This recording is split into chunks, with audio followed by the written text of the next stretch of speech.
Stephen, hello. Congratulations on the movie, Thank Triumphant Return to Pandora. You have said that Quaritch, he is this sort of singularly focused guy. He has one goal, he has one pursuit, and that is stopping Jake Sully.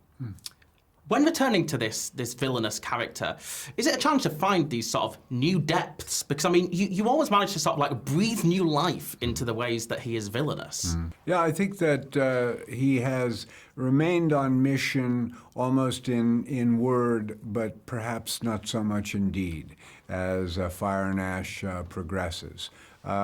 He's been beset by all sorts of other factors that are playing upon him from externally and also from within. Don't forget now the spirit or the blood or the something of Ava is beginning to run through him as well. It's just that has will he or nil he, this is what is happening. That's having an effect on him as well. Quaritch,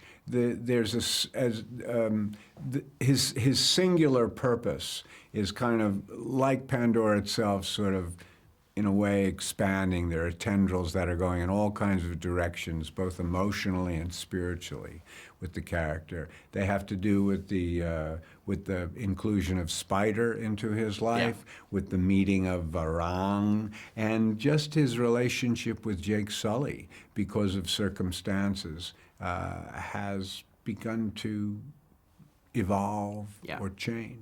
Yeah, again, I mean, we started exploring that relationship with him and Spider in The Way of Water, but I feel like here it takes even more of a driving seat. I mean, do you see that as maybe the most tragic aspect of his character, the fact that, he can't have that relationship? That's interesting. Tragedy is not a word that I have associated with Quaritch at any time. I suppose it could be.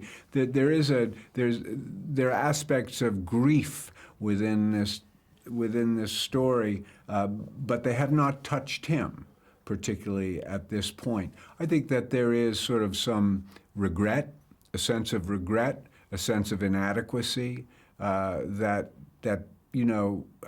even perhaps a sense of guilt that has kind of wormed its way into his consciousness, having to do with Spider. But he remains, immovably, well, I wouldn't say immovably, but irrevocably Quaritch. In his stance, still brutal, still callous. Yeah. I've just spoken to Una, who's incredible as this new other sort of intimidating villain that's added to the movie. And speaking to her, she was saying that one of the biggest influences on her performance was just seeing how powerful James Cameron was on the set, which has got me thinking, you're also a commanding villain. Do you see some of his power on set within this completely different character that you play? Well, Quaritch is a manifestation of Jim Cameron, as are all the characters in some respect. Quaritch is a particular part of Jim, and a very dynamic part of Jim. It's always interesting when we are on a set together, because understand that Jim is nothing if not an alpha male. Quaritch is nothing if not an alpha. And so you've got two alphas on the set. So we have a lot of fun together. We have a lot of conflict together, but I mean conflict in a very, very positive, creative way. And then when you bring Una into it, Varang, she's alpha too. Yeah. So you've got three alphas who are there kind of all working together, Does she out-alpha you, though, do you think? Well, at times she does. I mean, she's tough. She's hardened by the experiences that she's undergone, that Varang and her people have undergone, and she's risen to a leadership role in times when others have not risen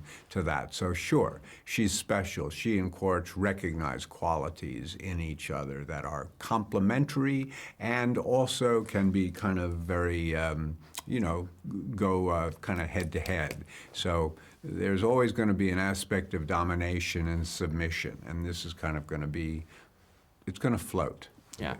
Just before I wrap, I need to ask, you've played this character so intensely for over a decade now, and you've played so many great villains since then. Do you find people getting intimidating when they meet you now? Oh, I suppose once in a while people are, but there's nothing to be intimidated about. No, you're absolutely really, lovely. You know, I try to be, you know, I like to treat people the way I want to be treated, and I don't want to be intimidated by people myself. Yeah, that's great. Well, Stephen, congratulations again on the film. A pleasure chatting to you and discovering how lovely you are. Thank you very much.